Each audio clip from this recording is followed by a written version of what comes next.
Hi friends, welcome to Chennai cooking. Chennai కుకింగ్లో ఇవాళ పొట్లకాయ పాలు పోసే కూర చేస్తున్నానండి. దీన్ని పచ్చిమ కూర అని కూడా అంటారు. ఎవరికైనా ఆపరేషన్స్ అయినా లేదంటే ఏదైనా దెబ్బలు తగిలినా పచ్చిమిదం చేసినప్పుడు ఇలా వండి పెడితే త్వరగా అరిగిపోతుందని చెప్పి ఇలా కూడా వండి పెడతారండి. ఇది రైస్లోకి, రోటీలోకి, దోశల్లో కూడా చాలా బాగుంటుంది. ఒకసారి ట్రై చేయండి. ముందుగా స్టవ్ వెలిగించి కుక్కర్ పెట్టుకోవాలి. దాంట్లో కొంచెం ఆయిల్ వేసుకోవాలి. ఆయిల్ కొంచెం కాగాక ఆవాలు వేసుకొని చిటపటలాడాక 1/2 స్పూన్ జీలకర్ర, 1/2 స్పూన్ మినప్పప్పు వేసుకోవాలి. దీన్ని కొంచెం దోరగా వేయించుకోవాలి. ఈ తాలింపు అంతా దోరగా వేగిపోయాక 2 మీడియం సైజు ఉల్లిపాయలు కట్ చేసి పెట్టుకున్న ముక్కలు అందులో వేసుకోవాలి. ఇది కూడా కొంచెం దోరగా వేయించాలి. ఇది గోల్డెన్ బ్రౌన్ వచ్చే వరకు వేయించాక కట్ చేసి పెట్టుకున్న పొట్లకాయ ముక్కలు కూడా దాంట్లో వేసి ఒకసారి కలుపుకొని మగ్గించుకోవాలి. ఈ పొట్లకాయలు 1/2 కిలో తీసుకున్నానండి. పైన చెక్కు తీసేసి లోపల విత్తనాలు తీసి కట్ చేసి పెట్టుకున్నాను. ఈ పొట్లకాయ ముక్కలు బాగా మగ్గిపోయినాయి.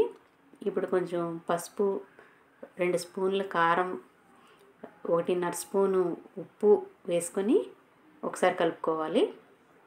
పచ్చివాసన పోయే వరకు కలుపుకొని వేయించుకున్నాక ముక్కలు ములిగేంత వరకు వాటర్ పోసుకోవాలి. ఒకసారి కలుపుకొని బాగా ఉడికే స్టేజ్కి వచ్చాక కుక్కర్ మూత పెట్టేసుకోవాలి. ఇది 2 విజిల్స్ రానివ్వాలి. ఇది 2 విజిల్స్ వచ్చేసాక ఇలా వచ్చిందండి. ఇప్పుడు ఒకసారి బాగా కలిపేసుకొని 5-6 వెల్లుల్లి రేకులు చెదకొట్టి పెట్టుకున్నాను. అవి కూడా అందులో వేసుకోవాలండి. వెల్లుల్లిపాయలు ఇప్పుడు ఈ టైంలో వేయడం వల్ల మంచి ఫ్లేవర్ఫుల్గా ఉంటుంది. ఒకసారి బాగా కలుపుకొని కొంచెం 2 రెమ్మలు కరివేపాకు వేసుకోవాలి. ఈ కరివేపాకు ముందుగానే వేస్తే నల్లబడిపోద్దండి, అందుకని నేను లాస్ట్లో వేస్తున్నాను.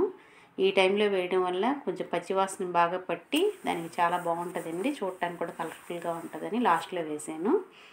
ఇప్పుడు 1/4 లీటర్ పాలు పోసుకుంటున్నాను. దీన్ని ఒకసారి బాగా కలుపుకోవాలి.